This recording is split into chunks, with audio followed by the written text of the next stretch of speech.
No fim da tarde desta quinta-feira, o juiz Sérgio Moro decretou a prisão do ex-presidente Lula. O juiz Sérgio Moro acaba de ordenar a prisão do ex-presidente Lula.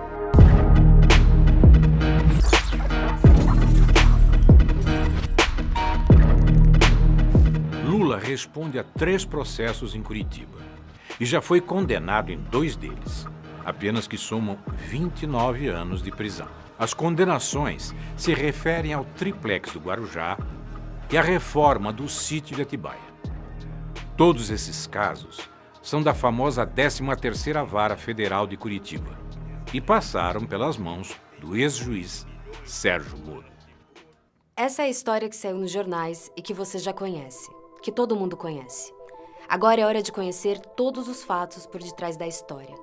Os bastidores do processo que tirou das eleições o primeiro colocado nas pesquisas para presidente de 2018.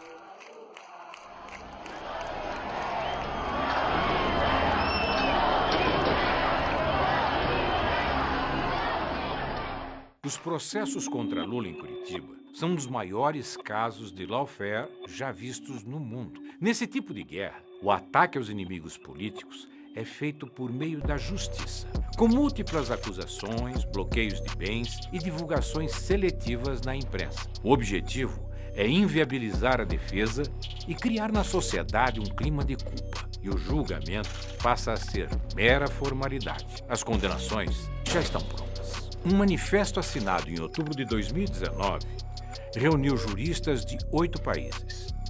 A lista inclui pessoas do calibre de Susan Ackerman, maior especialista em combate à corrupção do mundo. Eles foram unânimes ao afirmar que Moro não só conduziu o processo de forma parcial, como comandou a acusação. Essa manobra vinha sendo denunciada pela defesa de Lula desde 2016. A ONU já concedeu 2 liminares favoráveis ao ex-presidente. Enquanto Moro e sua turma diziam que a perseguição a Lula não passava de uma teoria da conspiração, explodiu como uma bomba o escândalo da Vaza Jato. Nas trocas de mensagens, estão provas de que Moro e procuradores de Curitiba viam Lula como um adversário. Estavam dispostos a tudo para prendê-lo. Mas a Lava Jato agora passa a ser alvo de críticas e até de investigações por possíveis irregularidades. 58% acham que a conduta de Sérgio Moro é inadequada. 59% dos entrevistados acreditam que, se comprovadas as irregularidades, eventuais decisões de Sérgio Moro devem ser revistas. Há 2 anos, o STF tem nas mãos um pedido da defesa de Lula para julgar a conduta de Sérgio Moro. E não há motivos para que esse pedido ainda não tenha sido analisado. O que está em pauta é a suspeição de Moro, que é a simples suspeita de que um juiz possa ter favorecido um dos lados. A defesa do ex-presidente vem insistindo para que o julgamento do mérito seja retomado e espera que o habeas corpus volte à pauta do STF em breve. Quais são, afinal, as provas de que Moro é suspeito? Prova 1. A condução coercitiva ilegal de Lula. No dia 4 de março de 2016, Moro determinou que Lula fosse detido e levado para depor por mais de 3 horas em uma sala da Polícia Federal no aeroporto de Congonhas, em São Paulo. O cerco à casa de Lula aconteceu antes das 6 horas da manhã, já com ampla cobertura da imprensa. A mobilização dos repórteres havia sido previamente articulada por Curitiba. Um jornalista chegou a insinuar de madrugada em suas redes sociais que a operação aconteceria. A ação contra Lula foi tão abusiva que 2 anos depois, o STF proibiu a condução coercitiva para a realização de interrogatórios. Hoje, é ilegal levar uma pessoa a depor com força policial antes de intimá-la. Prova 2. Grampo ilegal. Nesta quarta-feira, a crise política atingiu o ponto mais alto. Alô? Alô? Lula, deixa eu te falar Fala, uma querida. coisa. Ah. Seguinte, eu tô mandando o Bessias junto com o papel pra gente ter ele e só usa em caso de necessidade, que é o termo de posse. O ex-juiz fez um vazamento seletivo. Essa revelação só foi feita mais de 3 anos depois pela Folha de São Paulo. Segundo a reportagem, Moro não quis tornar público que Lula disse a diferentes interlocutores que relutou em aceitar o convite de Dilma para ser ministro e que estava empenhado em buscar uma reaproximação com Temer e o MDB. Os diálogos colocaram em xeque a hipótese defendida por Moro de que Lula queria ser ministro para obter foro privilegiado. Moro cometeu outras irregularidades no episódio. O diálogo entre Lula e Dilma foi captado mais de 2 horas após a ordem judicial que interrompeu o grampo. Além disso, a conversa não tinha nenhuma relação com os processos sob responsabilidade de Moro. Ele não tinha autoridade para divulgar gravações envolvendo autoridades com foro privilegiado, como era o caso da presidenta Dilma. Moro cometeu um crime ao gravar conversas de um presidente sem autorização do STF. Ao ser cobrado pelo Supremo por seus atos, o ex-juiz apenas pediu escusas, mas o estrago já estava feito. Como consequência, o vazamento do grampo ilegal acelerou o golpe contra Dilma, dividiu a sociedade e colocou a nossa democracia em risco. Moro também grampeou o telefone do escritório dos advogados de Lula. Com isso, acompanhou mais de 400 conversas e teve acesso em tempo real à estratégia da defesa. Prova 3. A condenação de Lula. Deltan Dallagnol, coordenador da investigação na Lava Jato de Curitiba, revelou a outros procuradores que duvidava das provas entregues a Moro contra o ex-presidente.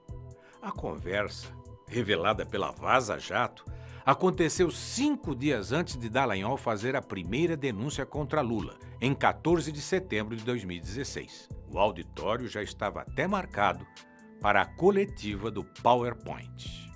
Falarão que estamos acusando com base em notícia de jornal, indícios frágeis. Então é um item que é bom que esteja bem amarrado. Fora esse item, até agora eu tenho receio da ligação entre Petrobras, o enriquecimento, e depois que me falaram, estou com receio da história do apartamento. São pontos em que temos que ter as respostas ajustadas e na ponta da língua. Mas Moro nunca se importou com a falta de provas. Em julho de 2017, o ex-juiz condenou Lula a 9 anos e meio de prisão por corrupção e lavagem de dinheiro no caso do triplex do Guarujá. Depois, o TRF4 ampliou a pena para 12 anos e 1 mês. Hoje eu pensei que os meus acusadores iriam mostrar uma escritura, um documento, um pagamento, alguma coisa que eu fiz para ter o apartamento que ele diz que é meu. Veja, porque eu esperava que depois de 2 anos de massacre, eu chegasse lá e tivesse um documento dizendo: o Lula comprou o apartamento, o Lula reformou o apartamento, o Lula pagou tanto pelo apartamento, a escritura está aqui registrada em cartório, o apartamento é dele, o Lula já dormiu no apartamento, já morou, nada. Pior ainda é a condenação no caso do sítio. A juíza Gabriela Hart, que substituiu Moro quando ele virou ministro de Bolsonaro, condenou Lula a 12 anos e 11 meses. Apesar de ser um caso completamente diferente, a sentença tinha trechos inteiros copiados e colados da condenação anterior feita por Moro. Mais tarde, essa pena foi ampliada pelo TRF4 para 17 anos. Em ambos os processos, as sentenças apresentavam graves falhas. Não determinavam o que Lula teria feito em favor das construtoras que justificasse o alegado recebimento de um apartamento no Guarujá ou a reforma de um sítio em Atibaia que nunca pertenceu a Lula. Moro diz apenas que Lula praticou atos indeterminados que teriam beneficiado as empreiteiras durante seus 2 mandatos como presidente. Não importava o que Lula apresentasse como evidência de sua inocência. Os processos eram meras formalidades em Curitiba e as condenações já estavam pré-definidas, sempre com o objetivo de manchar a reputação de Lula e tirá-lo da vida política. Prova disso é que Lula foi absolvido na Justiça de Brasília da acusação de ter feito parte de uma organização criminosa na Petrobras. O ex-procurador-geral da República, Rodrigo Janot, diz em seu livro que Lula era objeto de desejo da Lava Jato e revela que foi pressionado por Deltan Dallagnol a acelerar o processo do PowerPoint para justificar as demais condenações contra o ex-presidente em Curitiba. Com a absolvição de Lula nesse processo, há um entendimento de que caem por terra todas as outras acusações que pesam contra o ex-presidente nos processos iniciados por Moro. Prova 4. Abuso de autoridade. No dia 8 de julho de 2018, o desembargador Rogério Favretto, do TRF4, determinou a soltura imediata de Lula. Gebran Neto, outro desembargador, suspendeu a decisão do colega, embora só tivesse jurisdição sobre o caso no dia seguinte, ao fim do plantão judicial. Moro, que estava de férias, atropelou todo e qualquer rito jurídico para evitar a liberdade de Lula.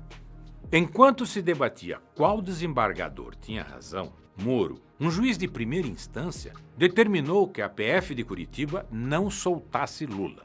A ordem foi acatada pelo delegado da Polícia Federal, Maurício Valeixo, o mesmo que depois se tornou braço direito de Moro no governo Bolsonaro. Favretto reiterou a soltura imediata de Lula, mas o presidente do TRF4, Thompson Flores, entrou na disputa e manteve Lula preso.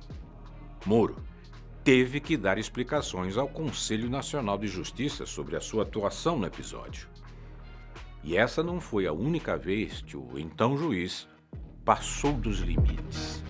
Diversas vezes, durante as audiências em Curitiba, ele tentou intimidar os advogados de defesa de Lula. Como a gente fez lá brincando lá no ringue com o Lula, né? Na audiência, na oralidade, tem toda mais uma dinâmica, como a gente fazia no âmbito da Lava Jato. Tem perguntas novas para testemunha ou nós estamos aqui só perdendo tempo novamente? Vossa Excelência, acho que sempre que a defesa fala é a perda de tempo, esse é o problema. Perguntas novas, doutor? Os juízes não tem tempo para ficar perdendo aqui. Fica o protesto aqui de novo, Excelência. Doutor, está sendo inconveniente. A opinião da testemunha. A defesa não é inconveniente na medida que nós estamos no exercício. Já foi indeferida a sua questão. Mas eu sei, mas você não já pode... Já foi indeferida a sua questão, doutor. Você não pode caçar a palavra da defesa. Posso, doutor? Não pode, porque nós estamos colocando uma questão muito importante, relevante. O ilustre procurador da República está pedindo a opinião da testemunha. E ele doutor, não pode pedir a opinião da testemunha. Já foi indeferida a sua questão. Já está registrada e o senhor respeite o juízo. Prova 5. O adiamento do interrogatório de Lula para impedi-lo de se manifestar publicamente. Em 15 de agosto de 2018, Moro adiou o interrogatório de Lula e de mais 12 réus no caso do sítio de Atibaia para depois das eleições. Qual era o medo de Moro? Que o depoimento beneficiasse Lula na campanha eleitoral. O medo do ex-presidente falar era tanto que a Justiça negou um pedido da Folha de São Paulo para entrevistar Lula na sede da Polícia Federal em Curitiba. E Deltan Dallagnol comemorou.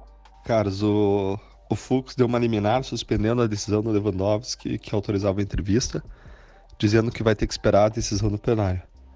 Agora não vamos alardear isso aí, não vamos falar para ninguém, vamos ficar quieto para evitar a divulgação o quanto for possível, porque quanto antes divulgar isso, antes vai ter recurso do outro lado, antes isso aí vai para plenário. Então, quanto assim, o pessoal pediu para a gente não comentar aí publicamente e deixar que a notícia surja por outros canais para evitar precipitar recurso de quem tem uma posição contrária à nossa. Mas a notícia é boa para terminar bem a semana, depois de tantas coisas ruins, e começar bem o final de semana. Abraços, falou. A Vaza Jato mostrou que Lula e o PT eram vistos como inimigos pela força-tarefa em Curitiba. Em uma troca de mensagens entre Dallagnol e uma amiga, fica claro que o objetivo principal era impedir o retorno do PT à presidência. Ando muito preocupada com uma possível volta do PT, mas tenho rezado muito para Deus iluminar nossa população para que um milagre nos salve. Valeu, Carol. Reza sim. Precisamos como país. Prova 6. o vazamento estratégico da delação de Palocci. A cartada final de Moro para eleger Bolsonaro presidente da República foi dada em 1º de outubro de 2018. 6 dias antes das eleições presidenciais, o ex-juiz tornou pública a delação premiada de Antônio Palocci. A delação já havia sido rejeitada pelo Ministério Público por falta de provas e estava nas mãos de Moro havia pelo menos 3 meses. A manobra de Moro teve amplo espaço na mídia. E só 2 anos depois, o STF anulou a delação de Palocci. Verifique-se que o acordo foi juntado aos autos da ação penal cerca de 3 meses após a decisão judicial que o homologara. Essa demora parece ter sido cuidadosamente planejada pelo magistrado para gerar um verdadeiro fato político na semana que antecedia o primeiro turno das eleições presidenciais de 2018. Era o impulso final que faltava para garantir a vitória do ex-capitão nas eleições presidenciais. Bolsonaro chegou a parabenizar Moro pela atitude. Ele estava cumprindo uma sua missão. Se essa missão dele não fosse bem cumprida, eu também não estaria aqui. Então, em parte,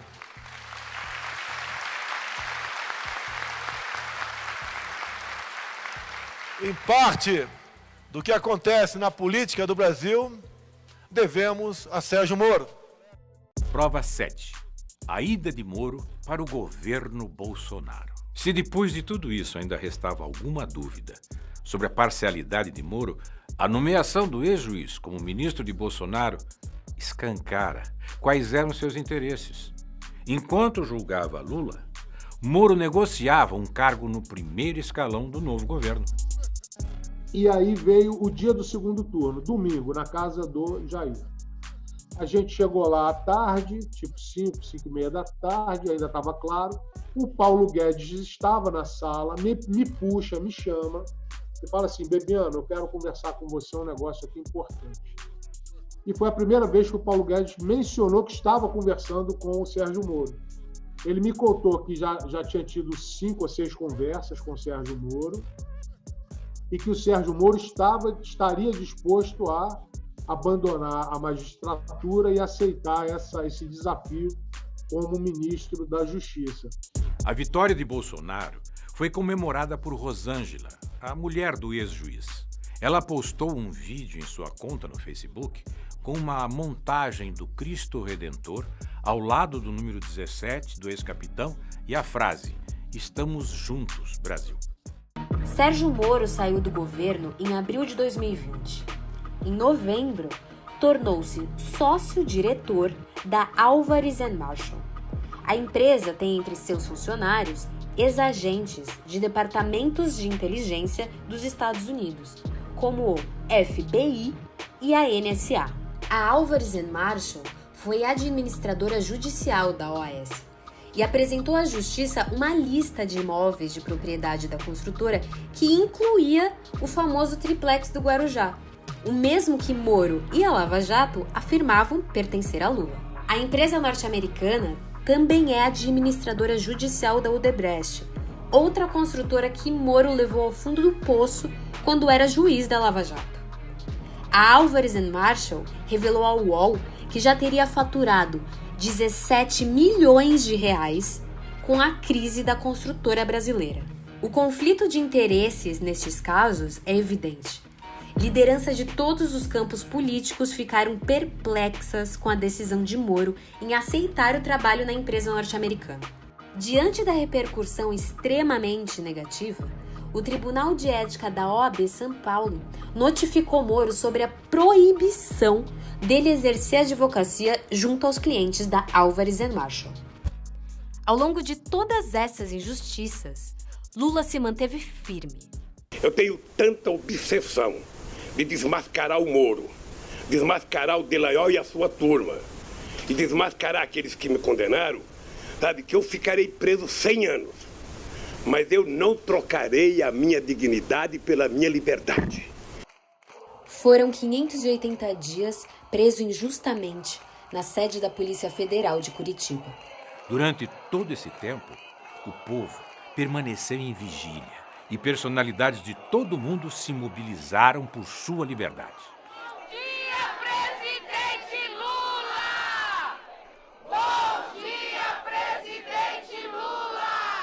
Essa situação não é apenas uma injustiça contra Lula. Ela é um atentado contra o Estado democrático de direito.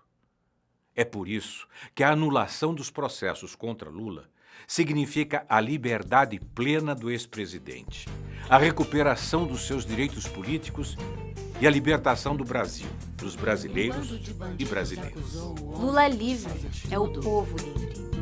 Anula STF. Anula STF. Anula STF. Anula STF.